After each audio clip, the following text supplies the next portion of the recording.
The Select Committee to investigate the January 6th attack on the United States Capitol will be in order. Without objection, the chair is authorized to declare the committee in recess at any point. Pursuant to House Deposition Authority Regulation 10, the chair announces the committee's approval to release the deposition material presented during today's hearing. Good afternoon. In our previous hearings, the Select Committee showed that then President Trump applied pressure at every level of government, from local election workers up to his own vice president, hoping public servants would give in to that pressure and help him steal an election he actually lost.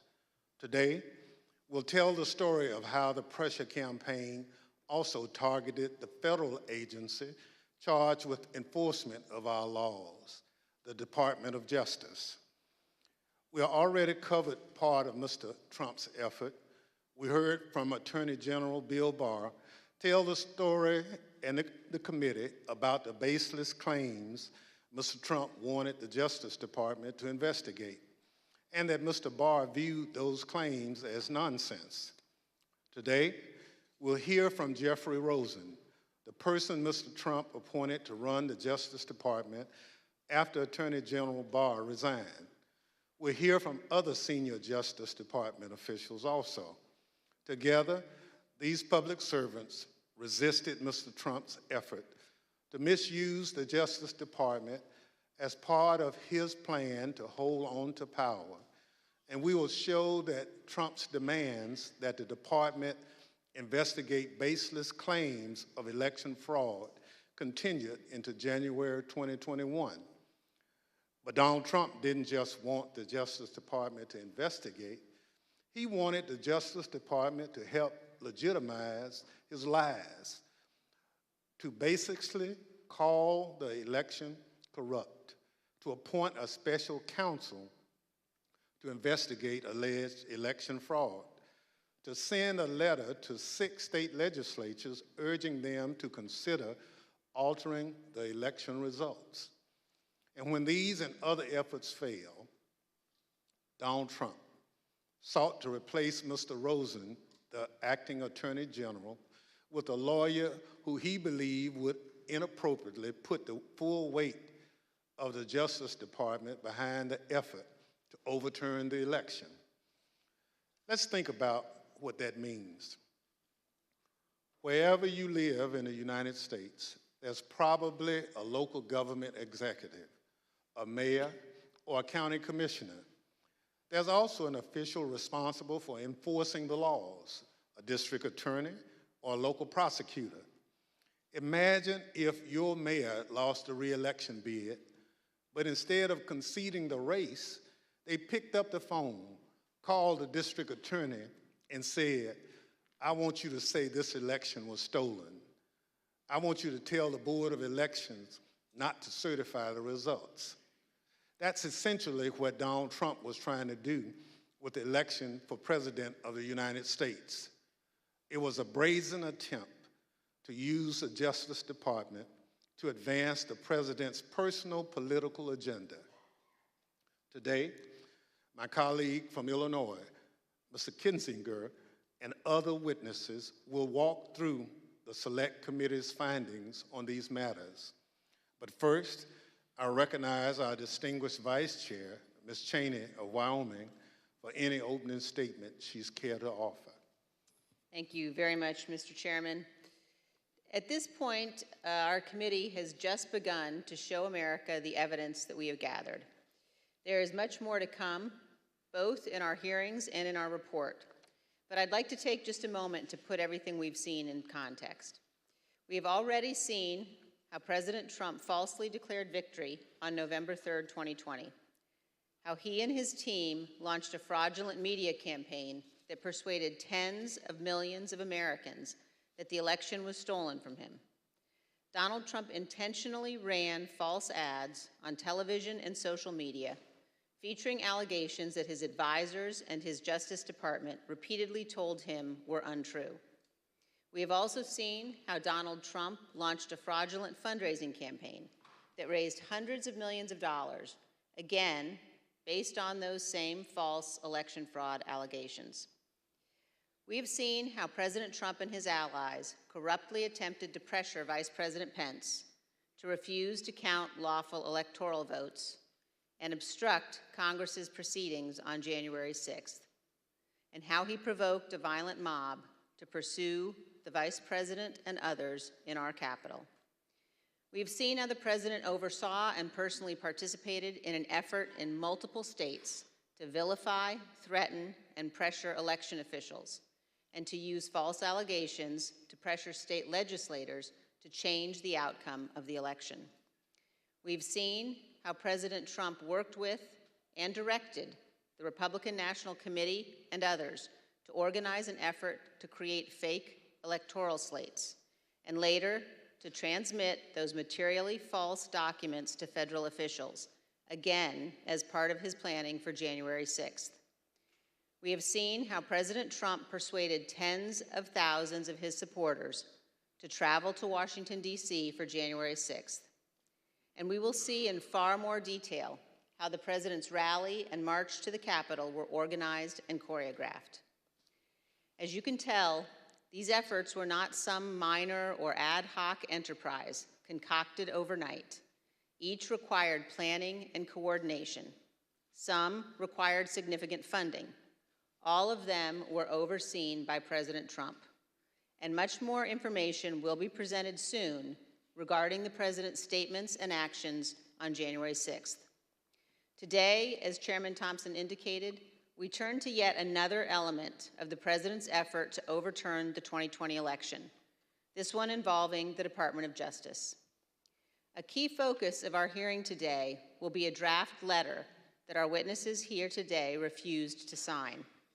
This letter was written by Mr. Jeff Clark with another Department of Justice lawyer, Ken Klukowski, and the letter was to be sent to the leadership of the Georgia State Legislature. Other versions of the letter were intended for other states. Neither Mr. Clark nor Mr. Klukowski had any evidence of widespread election fraud, but they were quite aware of what Mr. Trump wanted the department to do. Jeff Clark met privately with President Trump and others in the White House and agreed to assist the president without telling the senior leadership of the department who oversaw him. As you will see, this letter claims that the U.S. Department of Justice's investigations have, quote, identified significant concerns that may have impacted the outcome of the election in multiple states, including the state of Georgia. In fact, Donald Trump knew this was a lie. The Department of Justice had already informed the President of the United States repeatedly that its investigations had found no fraud sufficient to overturn the results of the 2020 election. The letter also said this, quote, in light of these developments, the department recommends that the Georgia General Assembly should convene in special session, end quote, and consider approving a new slate of electors.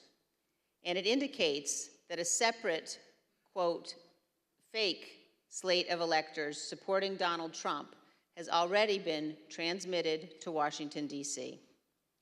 For those of you who have been watching these hearings, the language of this draft Justice Department letter will sound very familiar.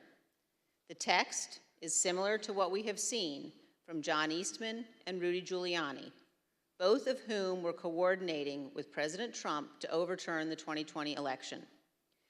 When one of our witnesses today, Mr. Donahue, first saw this draft letter, he wrote this, quote, this would be a grave step for the department to take, and it could have tremendous constitutional, political, and social ramifications for the country, end quote. This committee agrees. Had this letter been released on official Department of Justice letterhead, it would have falsely informed all Americans, including those who might be inclined to come to Washington on January 6th, that President Trump's election fraud allegations were likely very real. Here is another observation about this letter. Look at the signature line. It was written by Jeff Clark and Mr. Klukowski, not just for Clark's signature, but also for our witnesses today, Jeff Rosen and Richard Donahue. When it became clear that neither Mr. Rosen nor Mr. Donahue would sign this letter, President Trump's plan necessarily changed. As you will hear today, Donald Trump offered Mr. Clark the job of acting Attorney General, replacing Mr. Rosen, with the understanding that Clark would send this letter to Georgia and other states and take other actions the President requested. One other point. Millions of Americans have seen the testimony of Attorney General Barr before this committee. At one point in his deposition, the former Attorney General was asked why he authorized the Department of Justice to investigate fraud in the 2020 election at all. Why not just follow the regular course of action and let the investigations occur much later in time, after January 6th? Here's what he said. Felt the responsible thing to do was to be in a position to have a view as to whether or not there was fraud. And frankly, I think the fact that I put myself in the position that I could say that we had looked at this and didn't think there was fraud was really important to moving things forward. And I sort of shudder to think what the situation would have been if the position of the department was, we're not even looking at this until after Biden's in office. I'm not sure we would have had a transition at all. I want to thank each of our witnesses before us today for your role in addressing and rebutting the false allegations of fraud at the root of January 6th. And thank you for standing up for the Constitution and for the rule of law. Of course, not all public officials behaved in the honorable way our witnesses did. At the close of today's hearing, we will see video testimony by 3 members of Donald Trump's White House staff. They will identify certain of the members of Congress who contacted the White House after January 6th to seek presidential pardons for their conduct. Thank you, Mr. Chairman. I yield back. Without objection, the chair recognizes the gentleman from Illinois, Mr. Kinzinger, for an opening statement. Thank you. Thank you, Mr. Chairman, and thank you to our witnesses for being here. I'd like to start with a personal story. So in May of 2009, I returned from service in Iraq, and I announced my intention to run for Congress. A big reason I decided to run for Congress was my motivation to ensure freedom and democracy were defended overseas. I remember making a commitment out loud a few times and in my heart repeatedly, even to today, that if we are going to ask Americans to be willing to die in service to our country, we as leaders must at least be willing to sacrifice our political careers when integrity and our oath requires it. After all, losing a job is nothing compared to losing your life. Within the halls of power, in the face of a president, that commitment can easily be forgotten. Presidential pressure can be really hard to resist.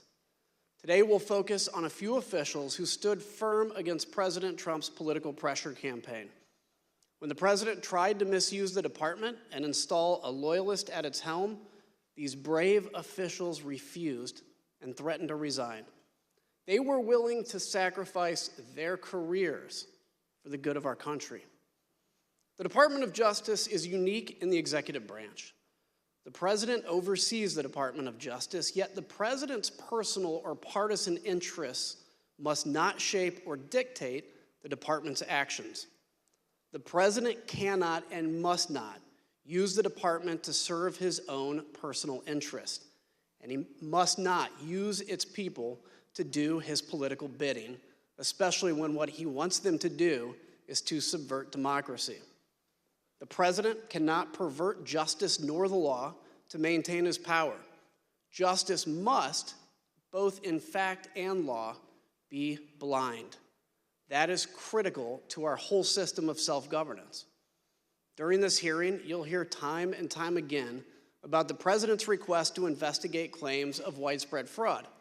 Our witnesses, Mr. Rosen, Mr. Donahue, and Mr. Engel, stood firm in the face of overbearing political pressure because they understood that their oath was to the Constitution and not to the personal or political interests of the president. The president and his allies became keenly aware that with legal challenges exhausted and electoral votes certified, their only hope would be a last-ditch scheme to prevent Congress from certifying the win, thus throwing the entire system into constitutional chaos. The president wanted the department to sow doubt in the legitimacy of the election, to empower his followers and members of Congress to take action. If the department could just lend its credibility to the conspiracies, people would have the justification they needed to spread the big lie. So President Trump ultimately wanted the Department of Justice to say the election was, quote, corrupt, and, quote, leave the rest to me and the Republican congressmen. As you will hear today, the department's top leadership refused. Not surprisingly, President Trump didn't take no for an answer. He didn't accept it from Attorney General Barr, and he wouldn't accept it from Mr. Rosen either. So he looked for another Attorney General, his third in 2 weeks. He needed to find someone who was willing to ignore the facts. That is not the norm. Let's look at what attorneys general, Democrats and Republicans alike, have said about upholding their oath to the Constitution. Attorney General ultimately owes his loyalty to the integrity of the American people and to the fidelity to the Constitution and the legitimate laws of the country. That's what he's ultimately required to do. I will be an independent attorney general. I will be the people's lawyer. If, however, there were an issue that I thought were that significant that would compromise my ability to serve as Attorney General in the way that I have described, that as the people's lawyer, I would not hesitate to resign. As you and I discussed, if the President proposed to undertake a course of conduct that was in violation of the Constitution, that would present me with a difficult but not a complex problem. I would have two choices. I could either try to talk him out of it or leave. Those are the choices. The Attorney General's position as a cabinet member is perhaps unique from all of the cabinet members. Yes, a member of the President's cabinet, but the Attorney General has a unique responsibility to provide independent and objective advice to the President or any agency when it is sought, and sometimes perhaps even when it is not sought. Everyone in that video, from Eric Holder to Jeff Sessions, spoke as one about the independence of the department. It's a point of pride at Justice to apply the law without the president's political self-interests tainting its actions or dictating how it uses its authorities.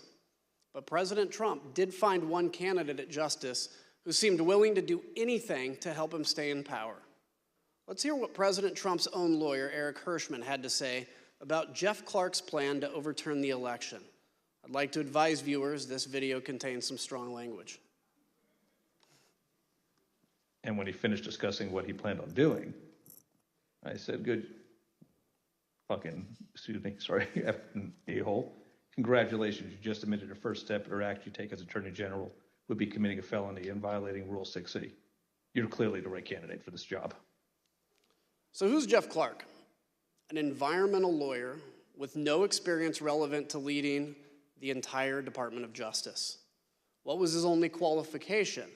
That he would do whatever the president wanted him to do, including overthrowing a free and a fair democratic election. President Trump's campaign to bend the Justice Department to his political will culminated in a showdown on January 3rd. Today, we will take you inside that early evening Oval Office meeting where top Justice Department officials met with the president. At stake, the leadership and integrity of the Department of Justice. The meeting took about another 2.5 hours from the time I entered. It was entirely focused on whether there should be a DOJ leadership change. I was sitting directly in front of the president. Jeff Rosen was to my right, Jeff Clark was to my left. He looked at me and he underscored, well, the one thing we know is you're not going to do anything. You don't even agree that the concerns that are being presented are valid. And here's someone who has a different view. So well, why shouldn't I do that? You know, that's how the discussion then proceeded. Jeff Clark was proposing that Jeff Rosen be replaced by Jeff Clark.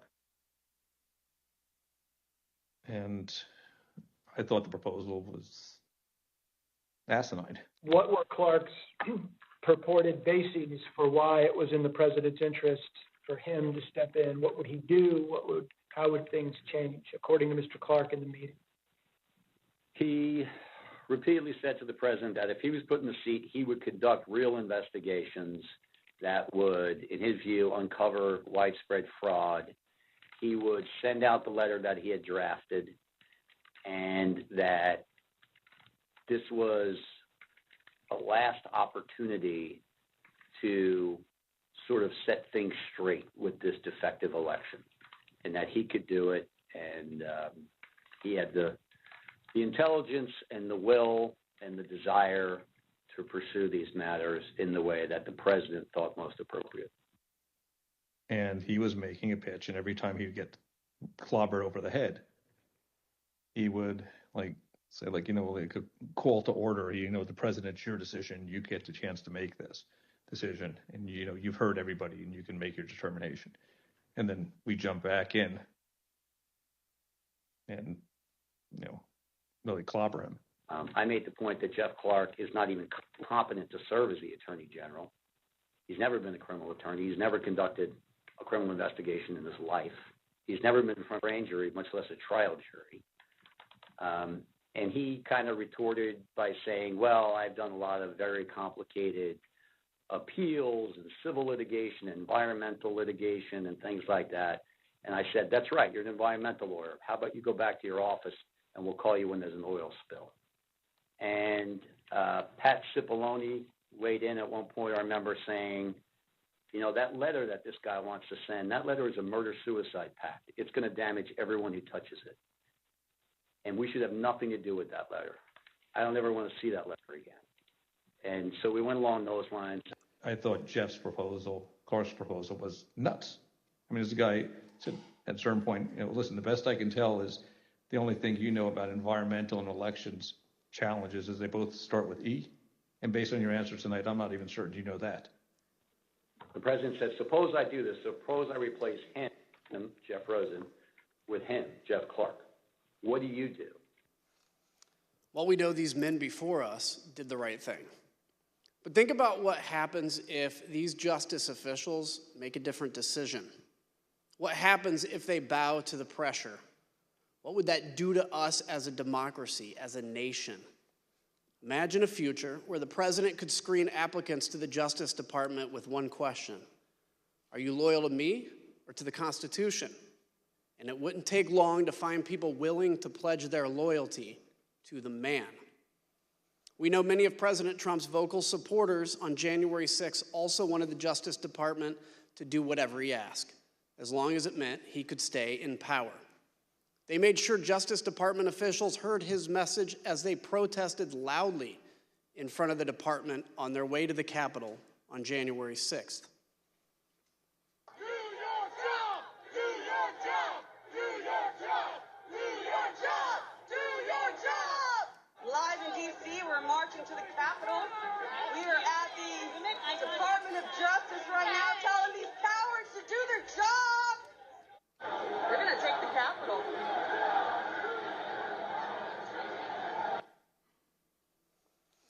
I want to take a moment now to speak directly to my fellow Republicans. Imagine the country's top prosecutor with the power to open investigations, subpoena, charge crimes, and seek imprisonment. Imagine that official pursuing the agenda of the other party instead of that of the American people as a whole. And if you're a Democrat, imagine it the other way around. Today, President Trump's total disregard for the Constitution and his oath will be fully exposed. Now let's get this hearing underway so we can do our part to protect the freedoms that we often take for granted, so that we can see how close we came to losing it all. I now yield back to the chairman. We're joined today by three distinguished witnesses who each served in the Trump administration in the months preceding January 6th. Mr. Jeffrey Rosen served at the Department of Justice from May 2019 until January 2021. With President Trump's nomination and the confirmation of the United States Senate, he became the United States Deputy Attorney General. In December 2020, he took the mantle of Acting Attorney General. Mr. Richard Donahue has served in the Department of Justice for over 14 years. Mr. Donahue was a United States Attorney for the Eastern District of New York, then became Mr. Rosen's Principal Associate Deputy Attorney General, and finally, Acting Deputy Attorney General. Mr. Donahue also served more than 20 years in the United States military, including the 82nd Airborne and the Judge Advocates General Corps. We are also joined by Mr. Stephen Engel, the former Assistant Attorney General for the Office of Legal Counsel. He was nominated by the former president and confirmed by the Senate during the Trump administration. He served from November 2017 to January 2021 and has now returned to private practice. I will now swear in our witnesses. The witnesses will please stand and raise their right hands. Do you swear unaffirmed under penalty of perjury that the testimony you're about to give is the truth, the whole truth, and nothing but the truth, so help you God? Thank you. You may be seated. Let the record reflect the witnesses all answered in the affirmative. I now recognize myself for questions. First of all, gentlemen, thank you for being here today. All of you served at former President Trump's pleasure at the Department of Justice in top leadership positions with tremendous responsibilities. Former Attorney General Bill Barr told the Select Committee that before he left the department in December 2020, he told President Trump on at least 3 occasions there was no evidence of widespread election fraud that would have changed the results of the presidential election, and refuted numerous specific claims of election fraud the president was making. Mr. Rosen, after Mr. Barr announced his resignation, did Donald Trump continue to demand that the Department of Justice investigate his claims of election fraud?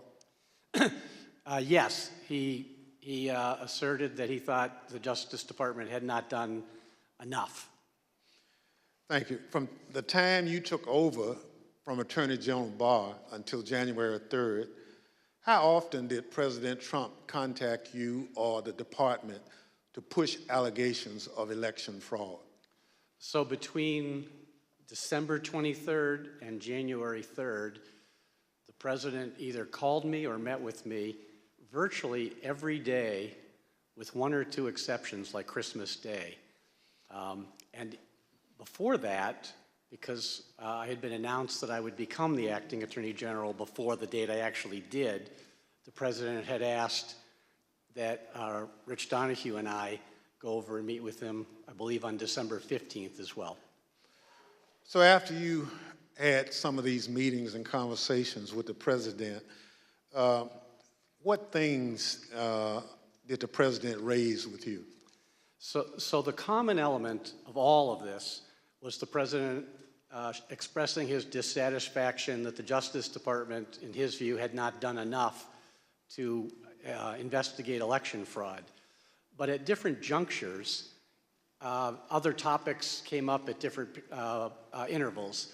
So at one point, he had raised the question of having a special counsel for election fraud.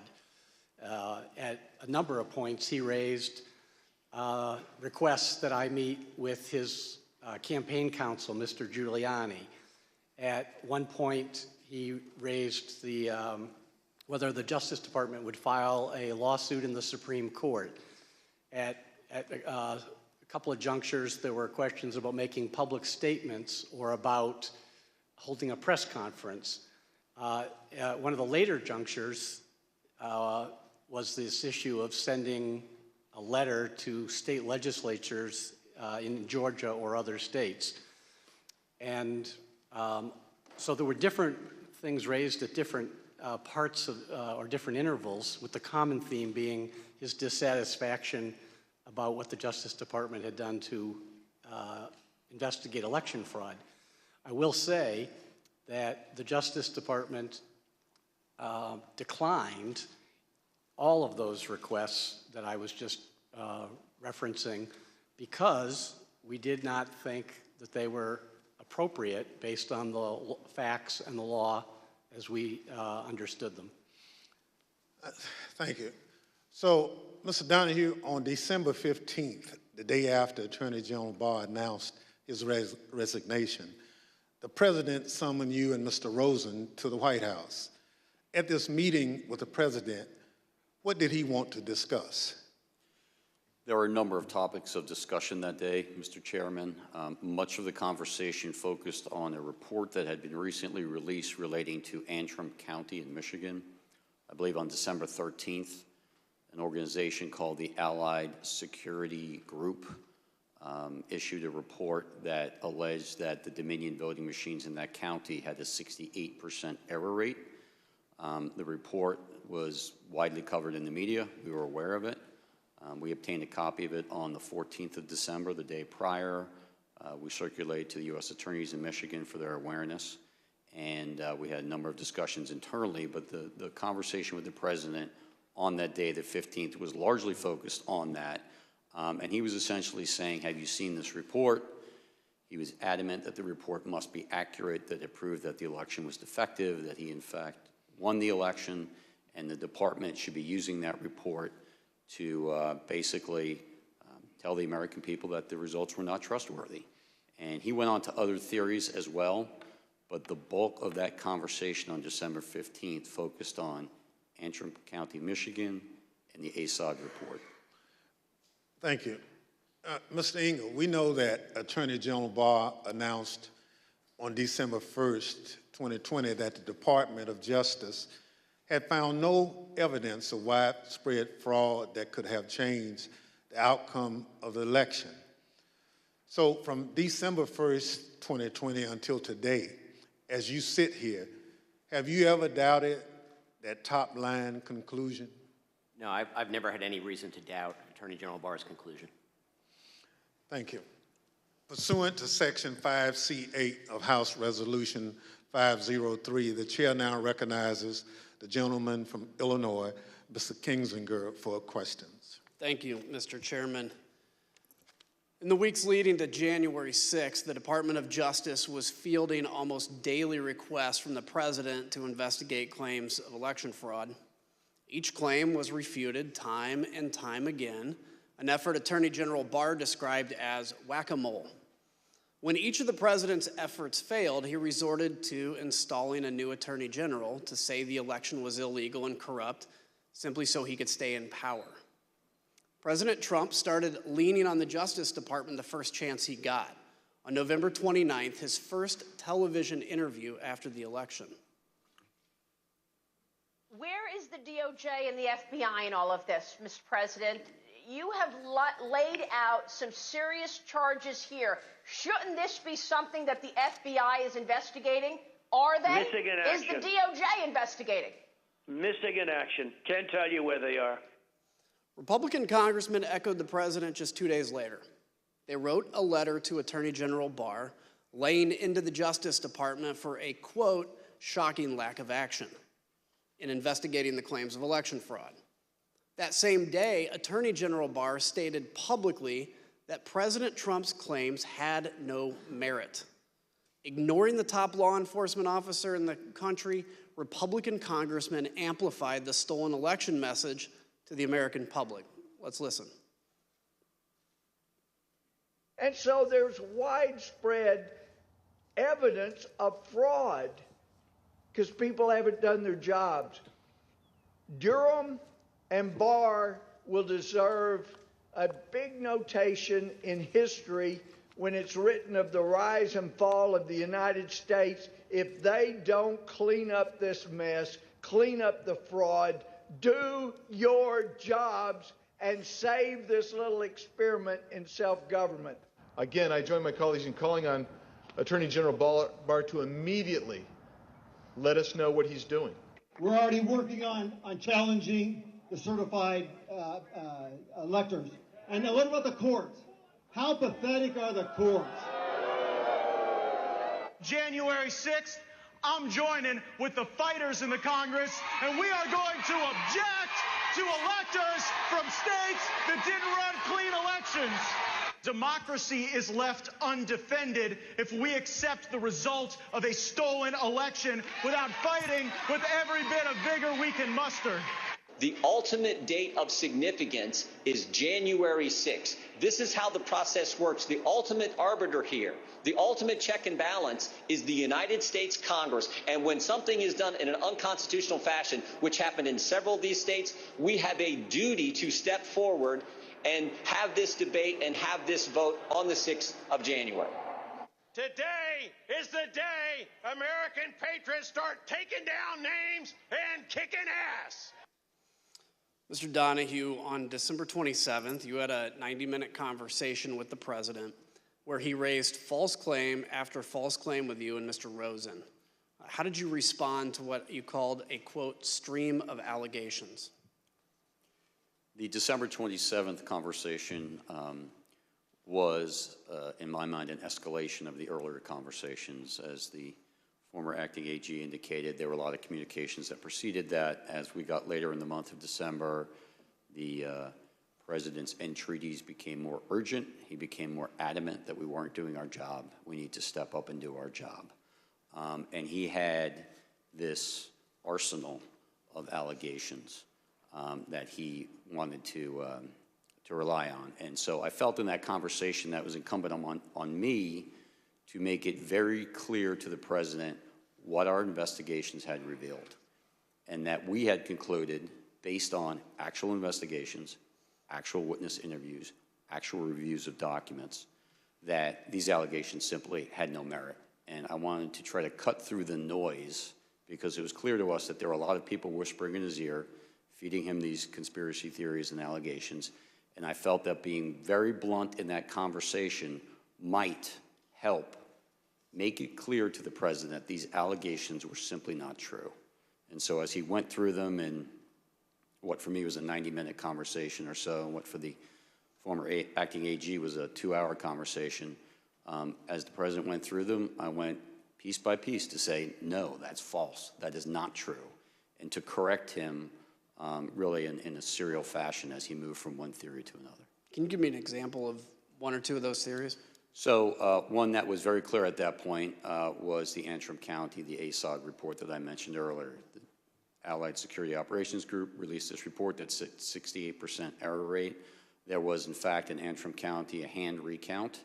Had nothing to do with the department. The department did not request that. That was pursuant to litigation brought by other parties. But there was a hand recount. So they were able to compare the hand recount to what the machines had reported. And for the ballots that were actually counted by the machine, more than 15,000, there was one error, one ballot. And I did a quick calculation and came up with 0.0063% error rate, which is well within tolerance. And so I made it very clear to the president, because he was so fixated on the ASOG report in the December 15th conversation, that in fact, our investigation revealed that the error rate was 0.0063%. So that, Mr. President's example of what people are telling you that is not true, and that you cannot and should not be relying on. So that was one very explicit one, and I think you see that reflected in my notes. We went through a series of others. The truck driver who claimed to have moved an entire tractor-trailer of ballots from New York to Pennsylvania, that was also incorrect.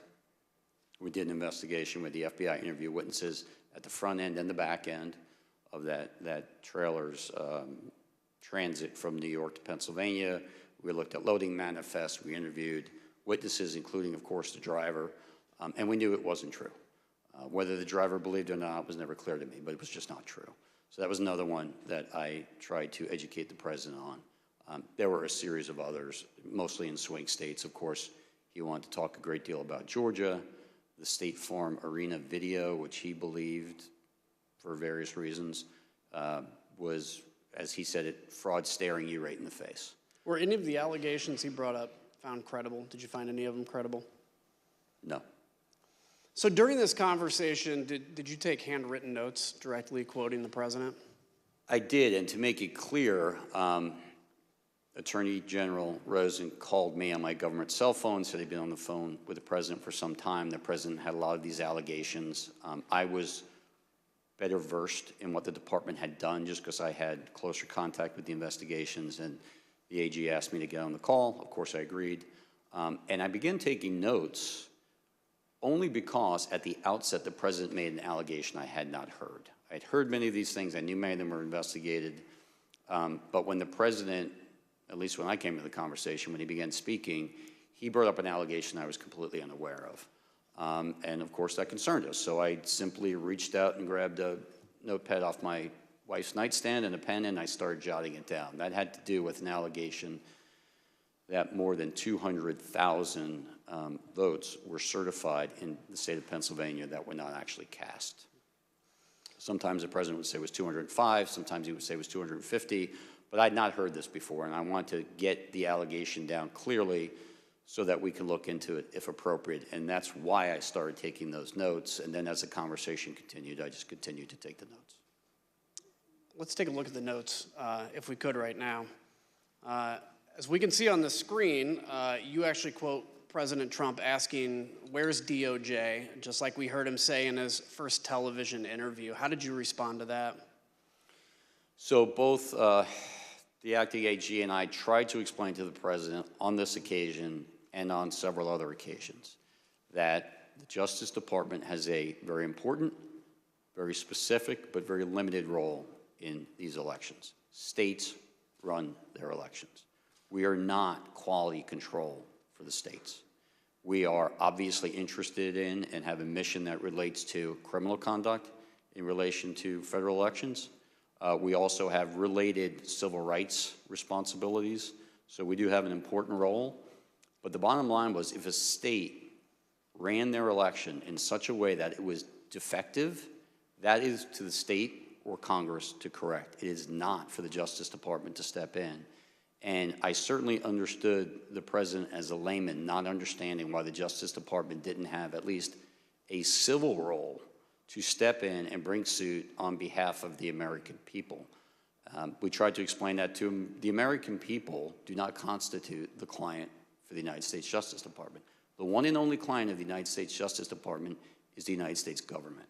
And the United States government does not have standing, as we were repeatedly told by our internal teams, OLC led by Steve Engel, as well as the Office of the Solicitor General, researched it and gave us thorough, clear opinions that we simply did not have standing. And we tried to explain that to the president on numerous occasions. Let's take a look at another one of your notes. You also noted that Mr. Rosen said to Mr. Trump, quote, "DOJ can't and won't snap its fingers and change the outcome of the election." How did the president respond to that, sir? He responded very quickly and said, essentially, that's not what I'm asking you to do. What I'm just asking you to do is just say it was corrupt and leave the rest to me and the Republican congressman. So let's now put up the notes where you quote the president. As you're speaking to that, he said, the president said, "Just say the election was corrupt and leave the rest to me and the Republican congressman." So, Mr. Donahue, that's a direct quote from President Trump, correct? That's an exact quote from the president, yes. The next note shows that even that the president kept pressing. Even though he'd been told that there was no evidence of fraud, did the president keep saying that the department was, quote, "obligated to tell people that this was an illegal, corrupt election"? That's also an exact quote from the president, yes. Let me just be clear. Did the department find any evidence to conclude that there was anything illegal or corrupt about the 2020 election? There were isolated instances of fraud. None of them came close to calling into question the outcome of the election in any individual state. And how would you describe the president's demeanor during that call? He was more agitated than he was on December 15th. The president, throughout all of these meetings and telephone conversations, was adamant that he had won and that we were not doing our job. But it did escalate over time until ultimately the meeting on January 3rd, which was sort of the most extreme of the meetings and conversations. So I want to make sure we don't gloss this over. Just say it was corrupt and leave the rest to us. The president wanted the top Justice Department officials to declare that the election was corrupt, even though, as he knew, there was absolutely no evidence to support that statement. The president didn't care about actually investigating the facts. He just wanted the Department of Justice to put its stamp of approval on the lies. Who was going to help him? Well, Jeff Clark. Mr. Rosen, on Christmas Eve, your first official day as the acting Attorney General, President Trump called you. What did he want to talk about? The same things he was talking about publicly. He wanted to talk about that he thought the election had been stolen or was corrupt, and that there was widespread fraud. And I had told him that our reviews had not shown that to be the case. So we had an extended discussion, probably 15, maybe 20 minutes, something like that, with him urging that the Department of Justice should be doing more with regard to election fraud. Did he mention Jeff Clark's name? Yes. It was just in passing. He made what I regarded as a peculiar reference. I don't remember the exact quote, but it was something about, did I know Jeff Clark, or did I know who he was, or something like that. And I told him I did, and then the conversation just moved on. But when I hung up, I was quizzical as to, how does the president even know Mr. Clark? I was not aware that they had ever met or that the president had been involved with any of the issues in the civil division. So it was a bit of a surprise when he brought his name up? Yes. So Mr. Clark was the acting head of the Civil Division and head of Environmental and Natural Resources Division at the Department of Justice. Do either of those divisions have any role whatsoever in investigating election fraud, sir? No. And to my awareness, Jeff Clark had no prior involvement of any kind with regard to the work that the department was doing that Attorney General Barr has talked about to this committee. So let's take a minute and explain why the president mentioned Jeff Clark's name to Mr. Rosen here on Christmas Eve. On December 21st, some Republican members of Congress met with President Trump in the White House to talk about overturning the 2020 election. Let's hear Representative Marjorie Taylor Greene talk about how this meeting got set up. I was the only new member at the meeting. I called President Trump on Saturday and said, we've got to have a meeting. There's many of us that feel like this election has been stolen. So on the screen, you'll see that President Trump's Chief of Staff, Mark Meadows, tweeted about that meeting right after it happened. He said, quote, several members of Congress just finished a meeting in the Oval Office with President Donald Trump, preparing to fight back against mounting evidence of voter fraud. Stay tuned. On the same day he met with these Republican members of Congress, President Trump called into a conservative political convention, and he used the opportunity to pressure the Department of Justice to investigate his bogus claims.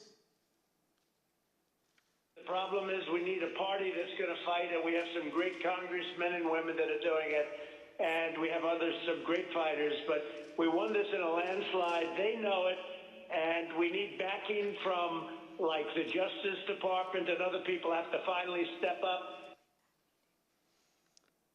The Select Committee obtained records from the National Archives that show that Scott Perry was one of the congressmen who joined that meeting. We learned from White House records that you'll now see on the screen that the very next day, Representative Perry returned to the White House. This time he brought a Justice Department official named Jeffrey Clark. Representative Perry provided the following statement to his local TV affiliate. He said, quote, throughout the past 4 years, I've worked with Assistant Attorney General Clark on various legislative matters. When President Trump asked if I would make an introduction, I obliged. But why Jeff Clark? Let's hear Mr. Giuliani explain the kind of person that he and the president wanted at the top of justice. I don't remember ever recommending to anybody that Mr. Clark, meaning Jeffrey Clark at DOJ, be given election-related responsibilities.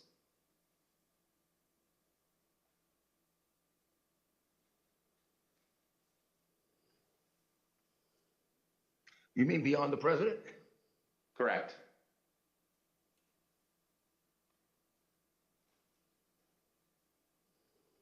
Well, beyond the president, I do recall saying to people that somebody should be put in charge of the Justice Department who isn't frightened of what's going to be done to their reputation. Because Justice Department was filled with people like that. Should put somebody that's not frightened of what's going to be done to their reputation. Mr. Donahue, when you told the president that you wouldn't pursue baseless claims of fraud, was it because you were worried about your reputation? No, not at all. Mr. Clark's name was also mentioned in the White House in late December and early January as described by a top aide to Mark Meadows, Cassidy Hutchinson. Was it your understanding that Representative Perry was pushing for a specific person to take over the department? He wanted Mr. Jeff Clark to take over the Department of Justice. Mr. Rosen, after your call with President Trump on December 24th, you spoke with Mr. Clark on December 26th about his contact with the president. Can you tell us about that conversation? Yes. Because I had been quizzical about why his name had come up, I called him and I tried to explore if he would share if there was something I ought to know. And after some back and forth, he acknowledged that shortly before Christmas, he had gone to a meeting in the Oval Office with the president. That, of course, surprised me. And I asked him, how did that happen? And he was defensive. He said it had been unplanned, that he had been talking to someone he referred to as General Perry, but I believe is Congressman Perry, and that unbeknownst to him, he was asked to go to a meeting and he didn't know it, but it turned out it was at the Oval. He found himself at the Oval Office, and he was apologetic for that. And I said, well, you didn't tell me about it. It wasn't authorized, and you didn't even tell me after the fact. You know, this is not appropriate. But he was contrite and said it had been inadvertent and it would not happen again, and that if anyone asked him to go to such a meeting, he would notify Rich Donahue and me. Is there a policy that governs who can have contact directly with the White House?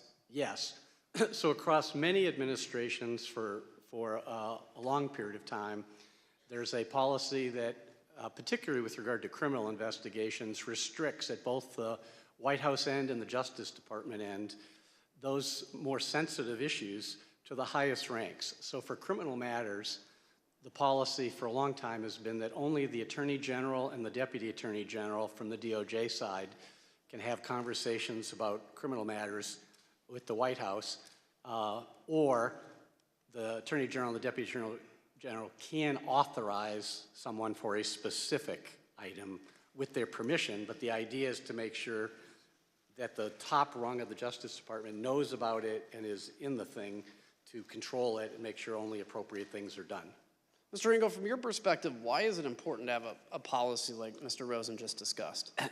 Well, it's critical that the Department of Justice conducts its criminal investigations free from either the reality or any appearance of political interference. And so people can get in trouble if people at the White House are speaking with people at the department, and that's why the purpose of these policies is to keep these communications as infrequent and at the highest levels as possible, just to make sure that people who are less careful about it, who don't really understand these implications, such as Mr. Clark, don't run afoul of those contact policies.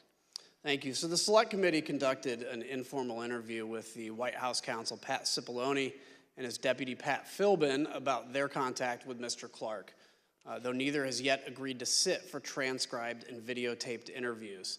But Pat Cipollone told the Select Committee that he intervened when he heard Mr. Clark was meeting with the president about legal matters without his knowledge, which was strictly against White House policy. Mr. Cipollone and Mr. Philbin, like Mr. Rosen, told Mr. Clark to stand down, and he didn't. On the same day, Acting Attorney General Rosen told Mr. Clark to stop talking to the White House, Representative Perry was urging Chief of Staff Mark Meadows to elevate Clark within the Department of Justice. You can now see on the screen behind me a series of texts between Representative Perry and Mr. Meadows. They show that Representative Perry requested that Mr. Clark be elevated within the department. Representative Perry tells Mr. Meadows on December 26th that, quote, Mark, just checking in as time continues to count down. 11 days to January 6th and 25 days to inauguration. We've got to get going. Representative Perry followed up and says, quote, Mark, you should call Jeff. I just got off the phone with him, and he explained to me why the principal deputy won't work, especially with the FBI. They will view it as not having the authority to enforce what needs to be done. Mr. Meadows responds with, I got it. I think I understand. Let me work on the deputy position. Representative Perry then texts, Roger, just sent you something on Signal. Just sent you an updated file. Did you call Jeff Clark? Mr. Donahue, Representative Perry called you the next day on December 27th. Who told him to call you? My understanding is the president did at the outset of the call. Congressman Perry told me that he was calling at the behest of the president. What did he want to talk about? He wanted to talk about Pennsylvania in particular. He gave me some background about, why he in particular doesn't trust the FBI and why the American people don't necessarily trust the FBI. And then he went into some allegations specific to Pennsylvania, which included, amongst others, this allegation that the Secretary of State had certified more votes than were actually cast. Did you direct the local U.S. Attorney's Office to investigate that claim? So Mr. Perry said that he had a great deal of information, that investigation.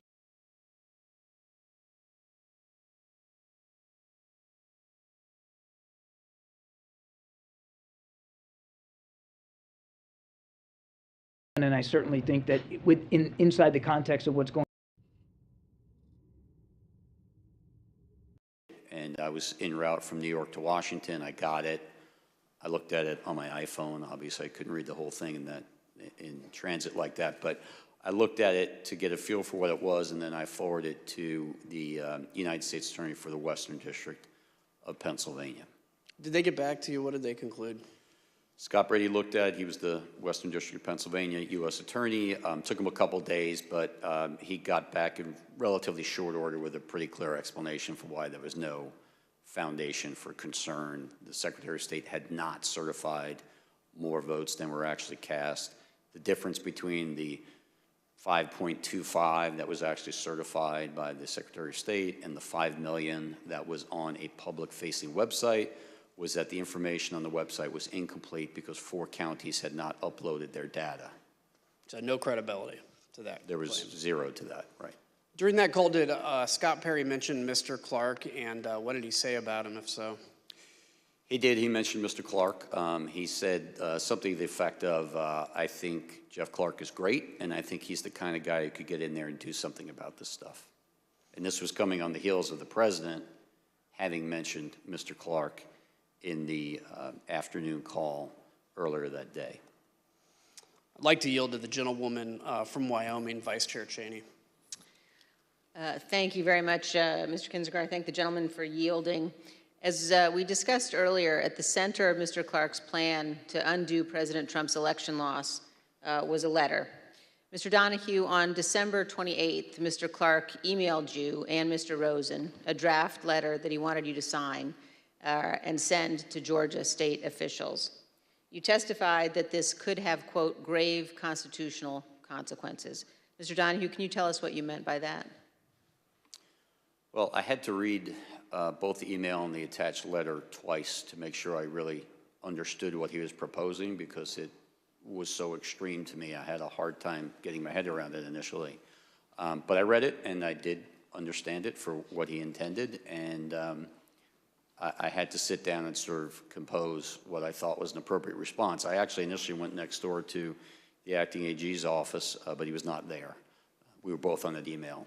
I knew we would both have probably a very similar reaction to it.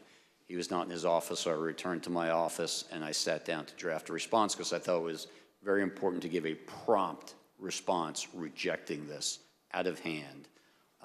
There were, in my response, I explained a number of reasons this is not the department's role to suggest or dictate to state legislatures how they should select their electors.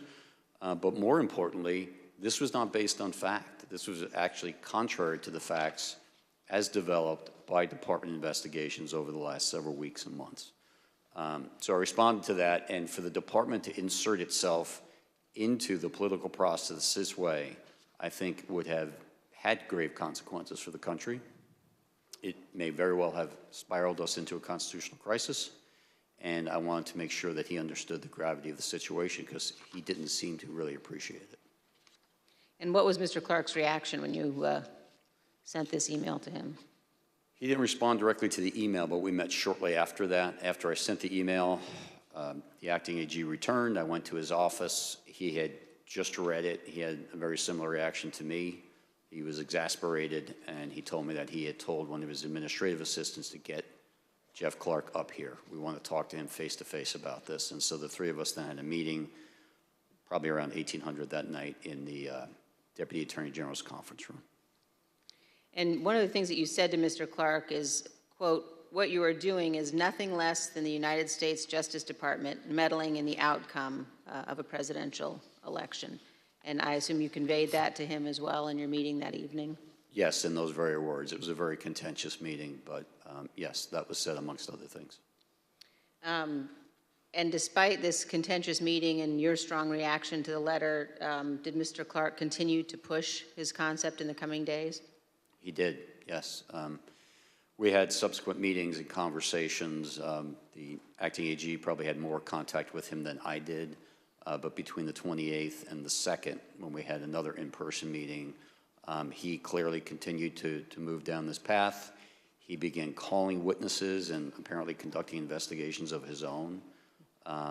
He got a briefing from DNI about purported foreign intelligence interference. And we thought perhaps once it was explained to him that there was no basis for that part of his concern, that he would retreat. But instead he doubled down and said, well, okay, so there's no foreign interference. I still think there are enough allegations out there that we should go ahead and send this letter, which shocked me even more than the initial one, because you would think after a couple of days of looking at this, he, like we, would have come to the same conclusion that it was completely unfounded. And when you learned that he had been calling witnesses and conducting investigations on his own, did you confront him? Yes. And what was his reaction? He got very defensive. You know, as I said, there were a series of conversations through that week. I certainly remember very specifically the conversation in the meeting on January 2nd. That got even more confrontational, but he was defensive and, you know, similar to his earlier reaction when I said this is nothing less than Justice Department meddling in an election, his reaction was, I think a lot of people have meddled in this election. And so he kind of clung to that and then spewed out some of these theories, some of which we'd heard from the president, but others which were floating around the internet and media, and just kept insisting that the department needed to act and needed to send those letters. The committee has also learned that Mr. Clark was working with another attorney at the department named Ken Klukowski, who drafted this letter to Georgia with Mr. Clark. Mr. Klukowski had arrived at the department on December 15th with just 36 days left until the inauguration. He was specifically assigned to work under Jeff Clark. And Mr. Klukowski also worked with John Eastman, who we showed you at our hearing last week was one of the primary architects of President Trump's scheme to overturn the election. The Georgia letter that we've been discussing specifically talks about some of Dr. Eastman's theories, including, quote, the purpose of the special session the department recommends would be for the General Assembly to determine whether the election failed to make a proper and valid choice between the candidates, such that the General Assembly could take whatever action is necessary to ensure that one of the slates of electors cast on December 14th will be accepted by Congress on January 6th. The committee has also learned that the relationship between Dr. Eastman and Mr. Klukowski persisted after Mr. Klukowski joined the Justice Department. Let's take a look at an email recommending that Mr. Klukowski and Dr. Eastman brief Vice President Pence and his staff. Other recipients of this email included the Chief of Staff to Congressman Louis Gohmert. And the email says, as stated last week, I believe the Vice President and his staff would benefit greatly from a briefing by John and Ken. As I also mentioned, we want to make sure we don't overexpose Ken given his new position.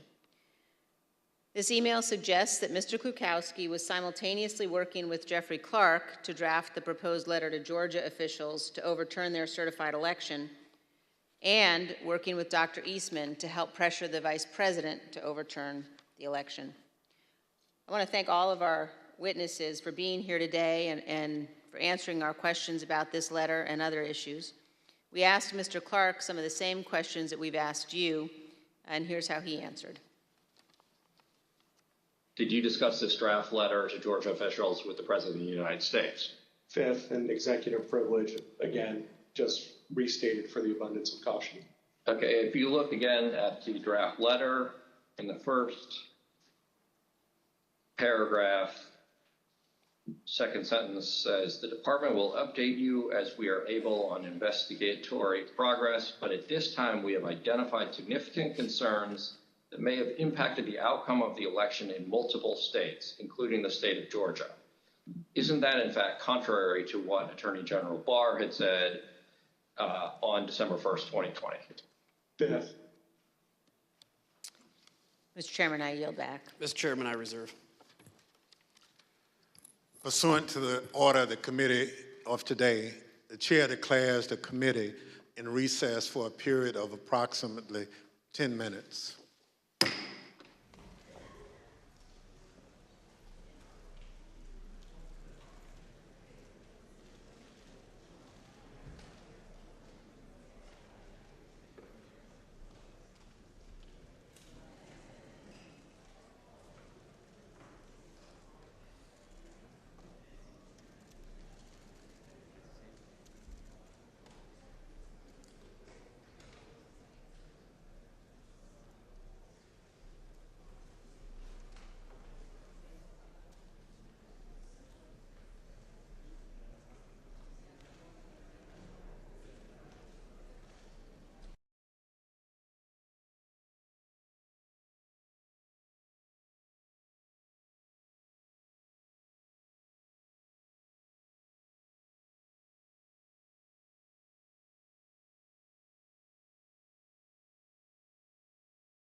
committee will be in order.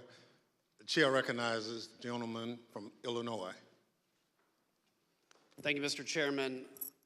Mr. Chairman, around the time Mr. Clark was pushing for the department to send the Georgia letter, the president and his supporters were pressuring the Justice Department to take other actions to change the outcome of the 2020 election. Mr. Engel, you were the head of the Office of Legal Counsel. Can you first off explain your role? What is that? Sure. One of the Attorney General's most important responsibilities is to provide legal advice to the President and to the executive branch. As a practical matter, given the responsibility general for the Office of Legal Counsel exercises that job on a day-to-day basis. And so, in addition, the head of OLC often functions as a general counsel, essentially to the Attorney General, and so is often, the chief legal advisor to the AG, as well as, the White House and the executive branch more broadly. So given that role, can you kind of describe your relationship with the president?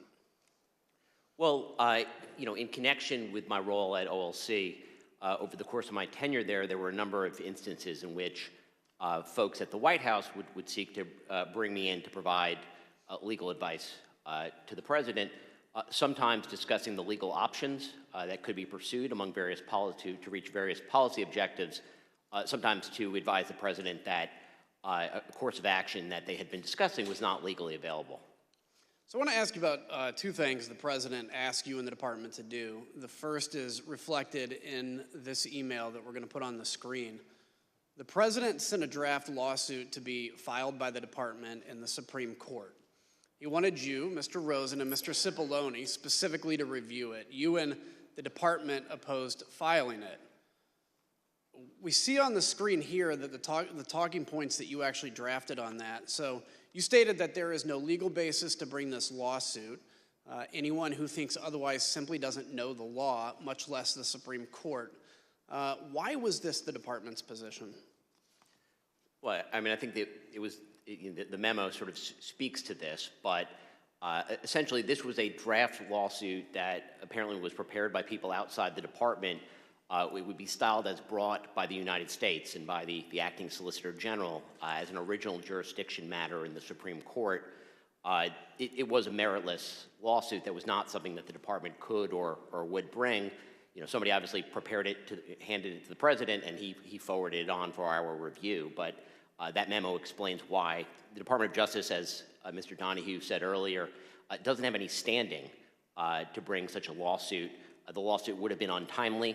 The states had chosen their electors. The electors had been certified. They'd cast their votes. They'd been sent to Washington, D.C. Neither Georgia nor any of the other states on December 28th or whenever this was in a position to change those votes. Essentially, the election had happened. The only thing that hadn't happened was the formal counting of the votes. And so obviously, the person who drafted this lawsuit didn't really understand, in my view, the law and or how the Supreme Court works or the Department of Justice. So it was just not something we were going to do.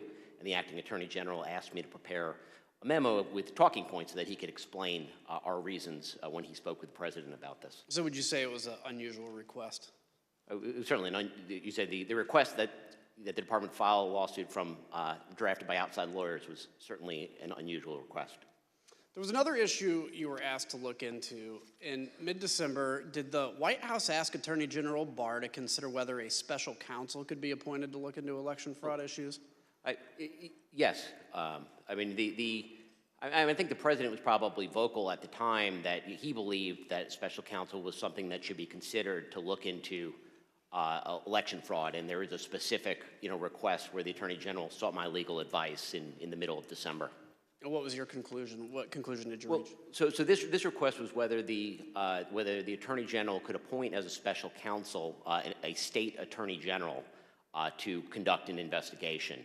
I mean, as a legal matter, under federal law, the Attorney General actually has fairly wide discretion to delegate prosecutorial authority, including to state prosecutors, which happens to assist the department, and not uncommonly, obviously, a state Attorney General exercising prosecutorial authority on behalf of the Department of Justice would be fairly uncommon. When we looked at the issue, what we saw is actually that the state law, the state was Louisiana, that the state law precluded the Louisiana Attorney General from accepting any position, any official position on behalf of the United States government. So that answered the question that it was not legally available. So during your time at the department, was there ever any basis to appoint a special counsel to investigate President Trump's election fraud claims? Well, neither Attorney General Barr nor Acting Attorney General Rosen did appoint a special counsel. You would appoint a special counsel when the department, when there's a basis for an investigation and the department essentially has a conflict of interest. It's important to get someone who's independent outside the department to handle such an investigation. Neither Attorney General Barr nor Acting Attorney General Rosen ever believed that that was appropriate or necessary in this case. In fact, Attorney General Barr had already told the president that there was no need for this special counsel. He actually stated that publicly, and we'll see that here in a video from December 21st. To the extent that there's an investigation, I think that it's being handled responsibly and professionally currently within the department, and to this point I have not seen a reason to appoint a special counsel, and I have no plan to do so before I leave. So remember that December 21st was the same day President Trump met with Republican members at the White House to strategize about how to overturn the election, while his attorney general is out telling the public, again, that there was no widespread evidence of election fraud. And yet, 2 days later, we have President Trump tweeting, again publicly pressuring the department to appoint a special counsel. He said, quote, "After seeing the massive voter fraud in the 2020 presidential election, I disagree with anyone that thinks a strong, fast, and fair special counsel is not needed immediately. This was the most corrupt election in the history of our country, and it must be closely examined." The Select Committee's investigation revealed that President Trump went as far as to promise the job of special counsel to now discredited former Trump campaign lawyer Sidney Powell at a late-night meeting on December 18th.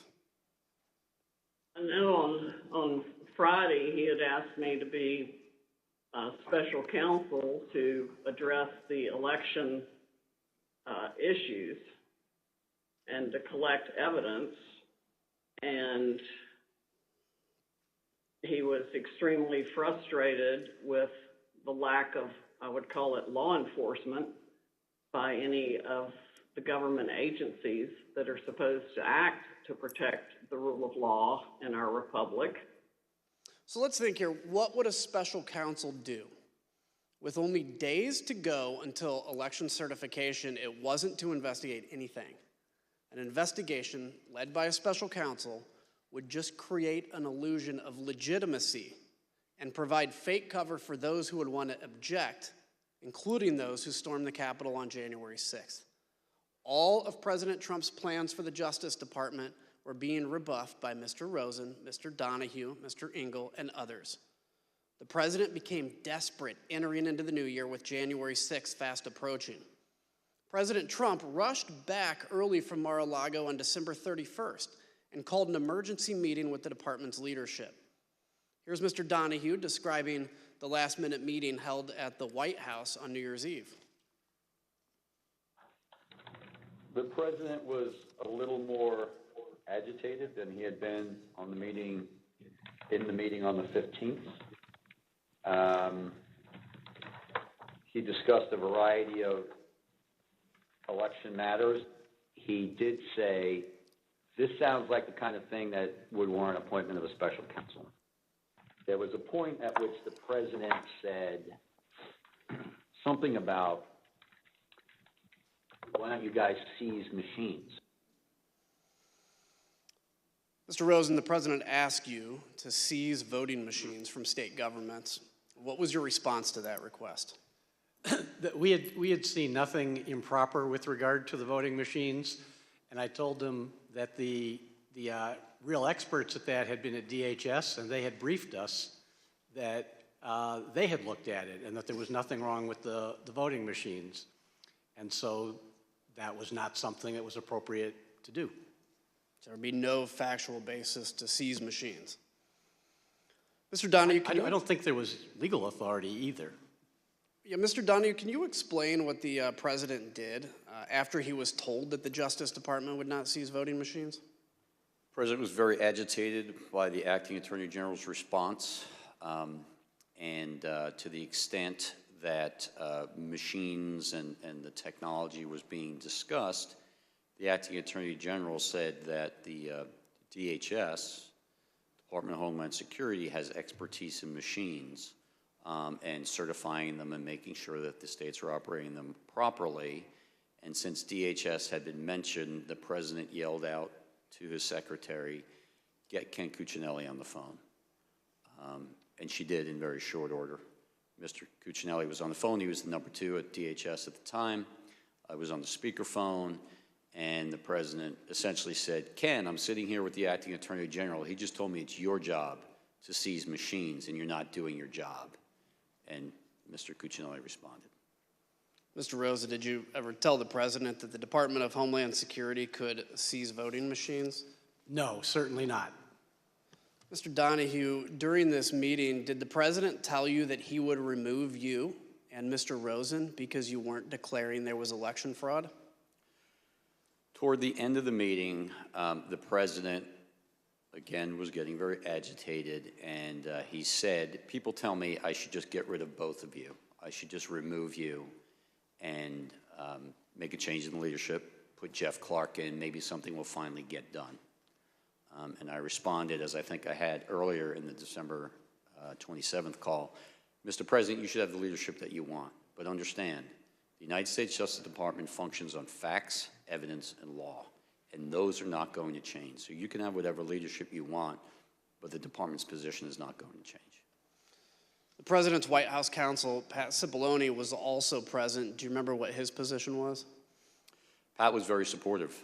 Pat Cipollone, throughout these conversations, was extremely supportive of the Justice Department. He was consistent.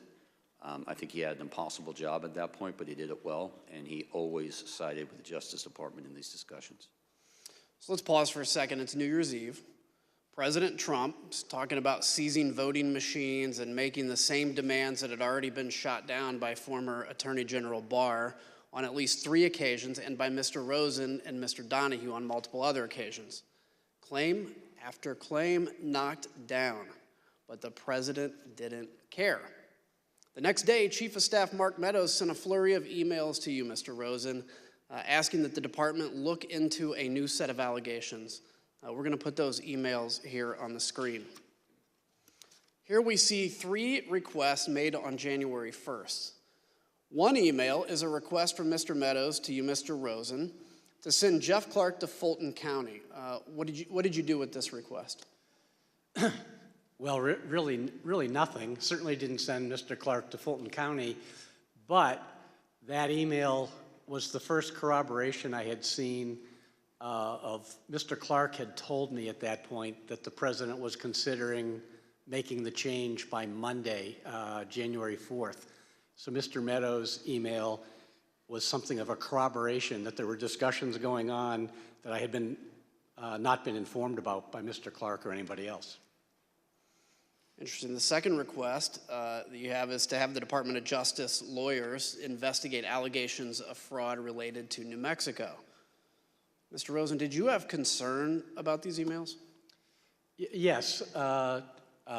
Really 2 concerns about that one. One was that it was coming from a campaign or political party, and it was really not our role to function as an arm of any campaign for any party or any campaign. That wasn't our role, and that's part of why I had been unwilling to meet with Mr. Giuliani or any of the campaign people before. And the other part was, it was another one of these ones where lots of work had already been done, and I thought it was a rehash of things that had been debunked previously.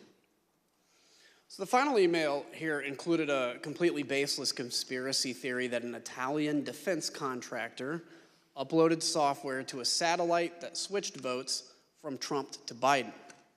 The Select Committee investigation found that this wild, baseless conspiracy theory made it from the recesses of the internet to the highest echelons of our government. On December 31st, Mr. Meadows received this internet conspiracy theory from Representative Perry.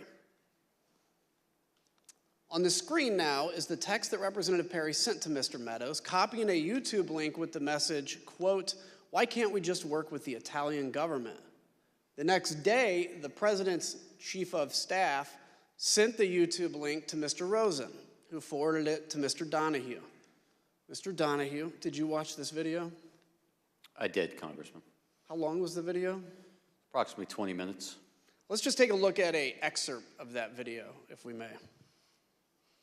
What's being said out of Rome, out of Italy, is that this was done in the U.S. Embassy. That there was a certain State Department guy whose name I don't know yet. I guess this is probably going to come out in Italy at some point. And he was the mastermind, not the mastermind, but anyway, the guy running the operation of changing the votes. And that he was doing this in conjunction with some support from MI6, the CIA, and this Leonardo group. Mr. Donahue, what was your reaction when you watched that entire 20-minute video? I emailed the acting attorney general and I said pure insanity, which was my impression of the video, which was patently absurd. Mr. Rosen, you were asked by Mr. Meadows to meet with Mr. Johnson, who is the person in that video. What was your reaction to that request? So ordinarily, I'd get an email like this and there was no phone call. It would just come over the transom. But this one, he called me, Mr. Meadows, and asked me to meet with Mr. Johnson. And I told him this whole thing about Italy had been debunked, and that should be the end of that, and I certainly wasn't going to meet with this person. And he initially seemed to accept that. He said, well, why won't you meet with him? I said, because if he has real evidence, which this video doesn't show, he can walk into an FBI field office anywhere in the United States. There's 55 of them. And he said, okay. But then he called me back a few minutes later and complained and said, I didn't tell you, but this fellow Johnson is working with Rudy Giuliani, and Mr. Giuliani is really offended that you think they have to go to a FBI field office. That's insulting. So couldn't you just have the FBI or you meet with these guys? And by then I was somewhat agitated and told him that there was no way on earth that I was going to do that. I wasn't going to meet with Mr. Johnson. I certainly wasn't going to meet with Mr. Giuliani. I'd made that clear repeatedly, and said that's the end of that. Don't raise this with me again. And so, because Mr. Donahue and I had been exchanging our views about this, I think it was 7:13 on a Friday night of New Year's Day, had run out of patience, and I sent the email that you're talking about, where I made pretty clear that I had no interest in doing anything further with this. Just to button this up, Mr. Donahue, did you receive a follow-up call from a Department of Defense official about this conspiracy?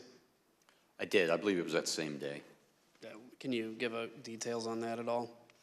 I received a telephone call from Kash Patel, who I know was a DOD official at that time, worked for, I believe, Acting Secretary of Defense Miller, and he didn't know much about it. He basically said, do you know anything about this Italy thing and what this is all about? And I informed him that the Chief of Staff had raised the issue with us in his office on December 29th, that we had looked into it a little bit. We had run the name that was provided to us by the Chief of Staff. I learned that that individual was in custody in Italy. He had been arrested for a cyber offense of some sort in Italy. The allegation was that he had been exfiltrating data from his company. He was either an employee or a contractor of that company, and he was in custody. That the whole thing was very, very murky at best, and the video was absurd.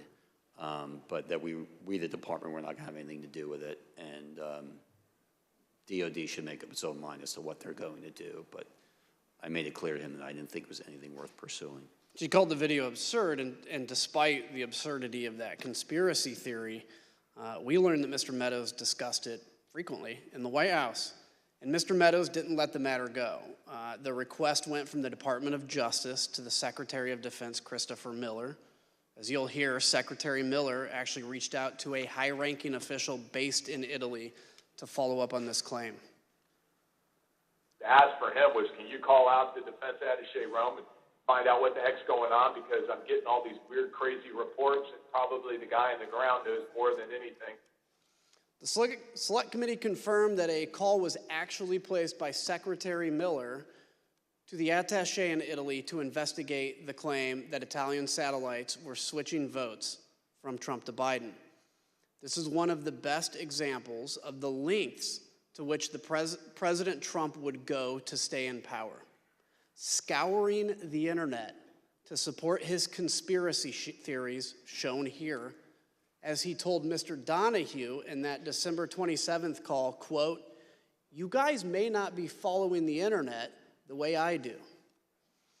President Trump's efforts to this point had failed. Stonewalled by Mr. Rosen and Mr. Donahue, President Trump had only one option. He needed to make Clark acting Attorney General. Mr. Rosen, during a January 2nd meeting with Mr. Clark, did you confront him again about his contact with the president? And if so, can you describe that? So at this point, Mr. Clark had told us that the president had asked him to consider whether he would be willing to replace me, supposedly on a timetable by Monday, the 4th. And so I had told Mr. Clark I thought he was making a colossal error in judgment, but I also hoped to persuade him to be more rational and to understood what we had understood, that there's not a factual basis for the fraud assertions that are being made.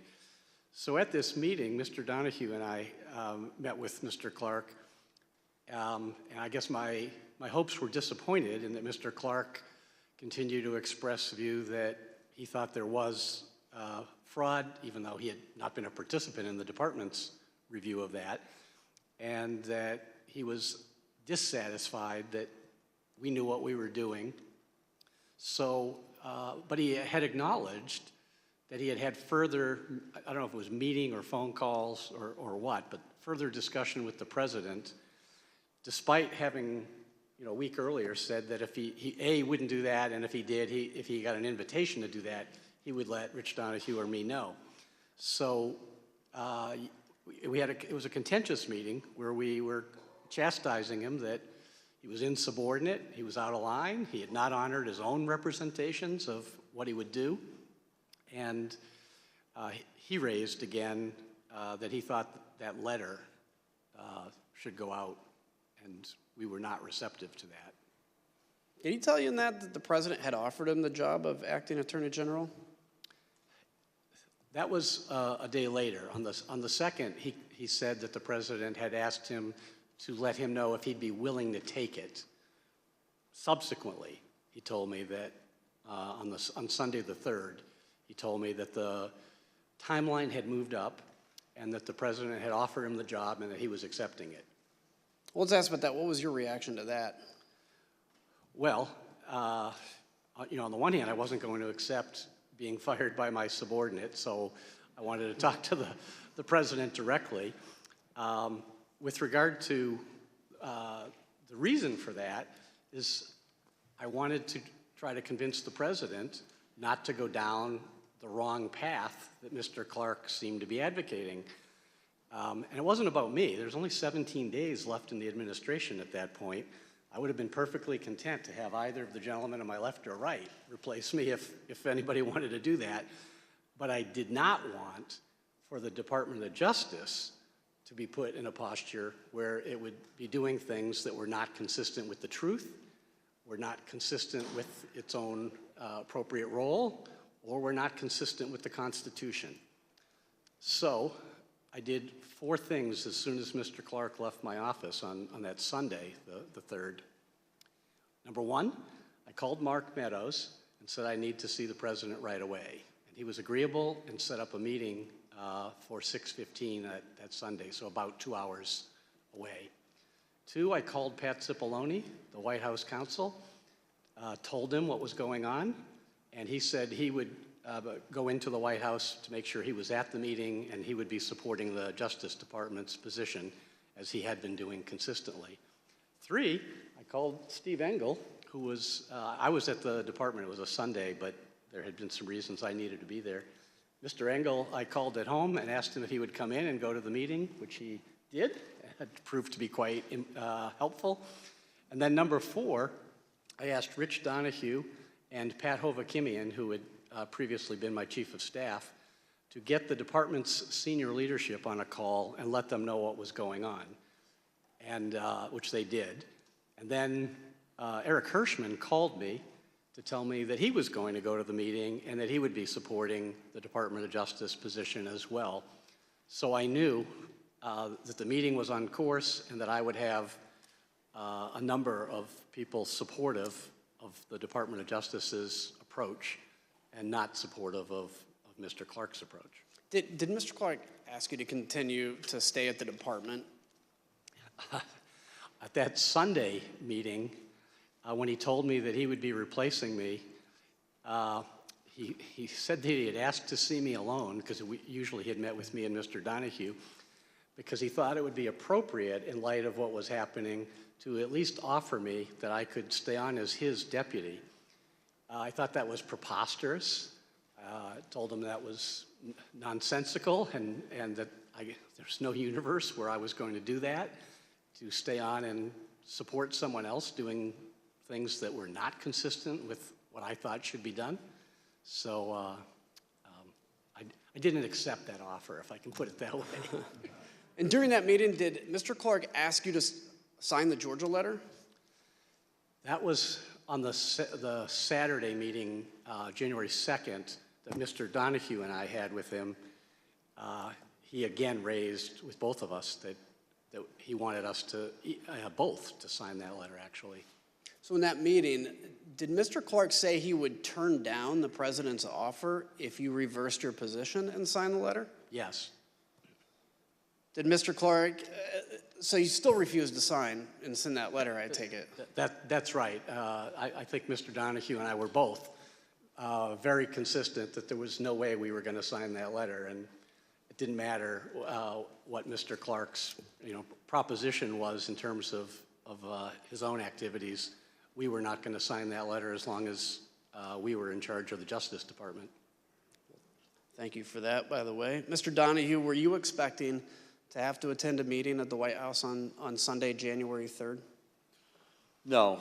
As the acting AG indicated, we had a meeting that afternoon that related to preparations for January 6th, so I was at the department, but I had no expectation of leaving the department. It was a Sunday afternoon, and I was there in civilian clothes, as we both were, and expected to have that meeting, do some other work, but I had no expectation of going to the White House that day.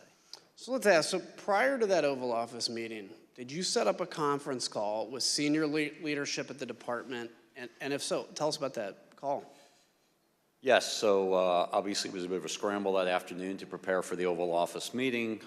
We had discussed on several occasions, the acting Attorney General and I, whether we should expand the circle of people who knew what was going on. It was very important that Steve Engel know, and that's why I reached out to Steve on December 28th, because if Mr. Rosen were removed from the seat and the president did not immediately appoint someone else to serve as Attorney General, just by function of the department's chain of succession, Mr. Engel would be in the seat. We wanted to make sure he knew what was going on should that occur.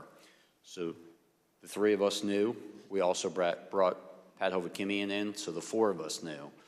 But no one else, aside from Jeff Clark, of course, knew what was going on until late that Sunday afternoon. We chose to keep a close hold because we didn't want to create concern or panic in the Justice Department leadership. But at this point, I asked the acting AG, what else can I do to help prepare for this meeting at the Oval Office? And he said, you and Pat should get the AAGs on the phone, and it's time to let them know what's going on. Let's find out what they may do if there's a change in leadership, because that will help inform the conversation at the Oval Office. Pat Hovakimian subsequently set up that meeting. We got most, not all, but most of the AAGs on the phone. We very quickly explained to them what the situation was. I told them, I don't need an answer from you right now. I don't need an answer in this phone call, but if you have an answer, I need it in the next few minutes. So call me, email me, text me, whatever it is. If you know what you would do if Jeff Clark is put in charge of the department, And immediately Eric Dryben, who was the AAG of the Civil Rights Division, said, I don't need to think about it. There's no way I'm staying. And then the other AAGs began to chime in turn, and all essentially said they would leave. They would resign en masse if the president made that change in the department leadership. Incredible. I'd like to look at the assistant attorney generals on the screen. If we can pull that up, have their pictures. Did every assistant attorney general you spoke to, as you said, agree to resign?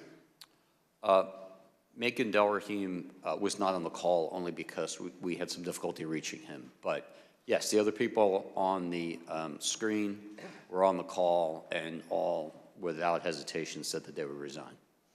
So as part of the Select Committee's investigation, we found that while Mr. Rosen, Mr. Donahue, and Mr. Engel were preparing for their meeting at the White House, Jeff Clark and the president were in constant communication beginning at 7 a.m.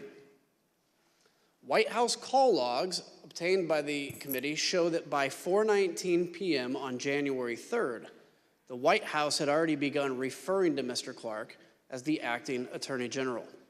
As far as the White House was concerned, Mr. Clark was already at the top of the Justice Department.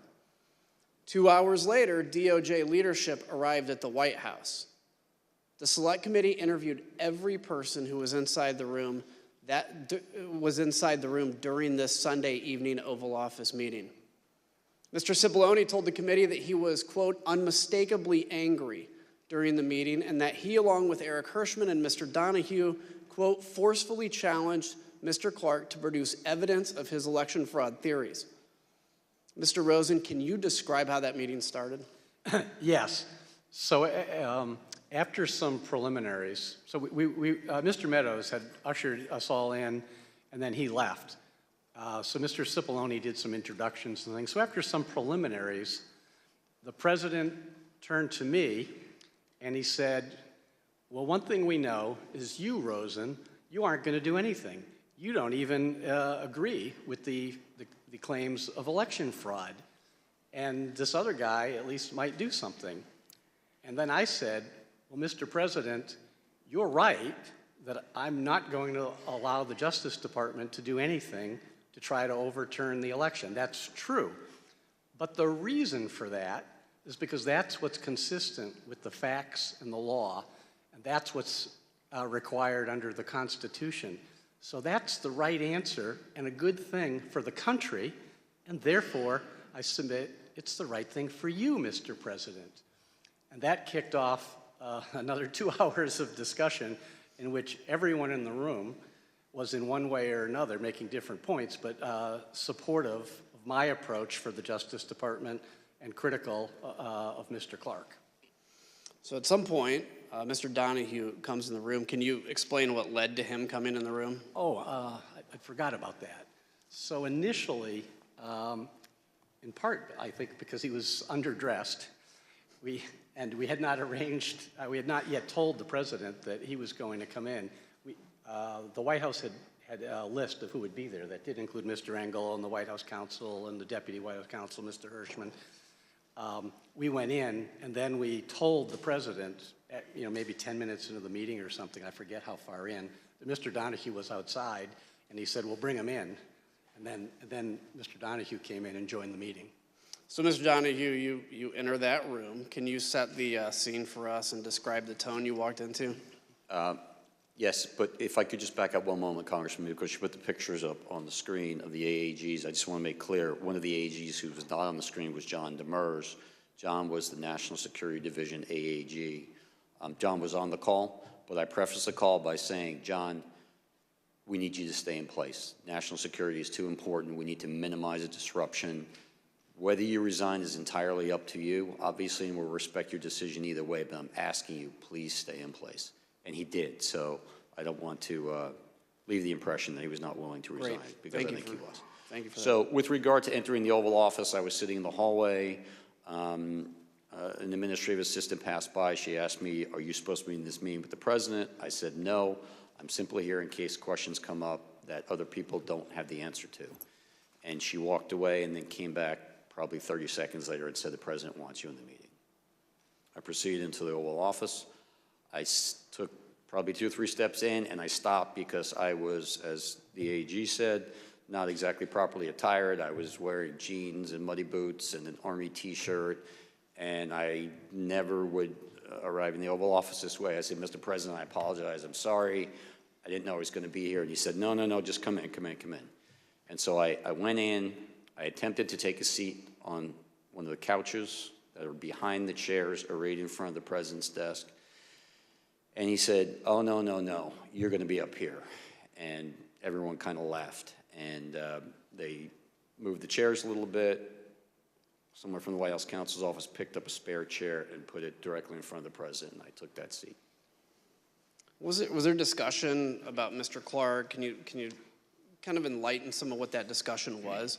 Yes. So the conversation at this point had moved beyond the specific allegations, whether it was State Farm Arena or Antrim County or Pennsylvania or whatever. We had discussed those repeatedly, and that was backdrop to the conversation. But the conversation at this point was really about whether the president should remove Jeff Rosen and replace him with Jeff Clark.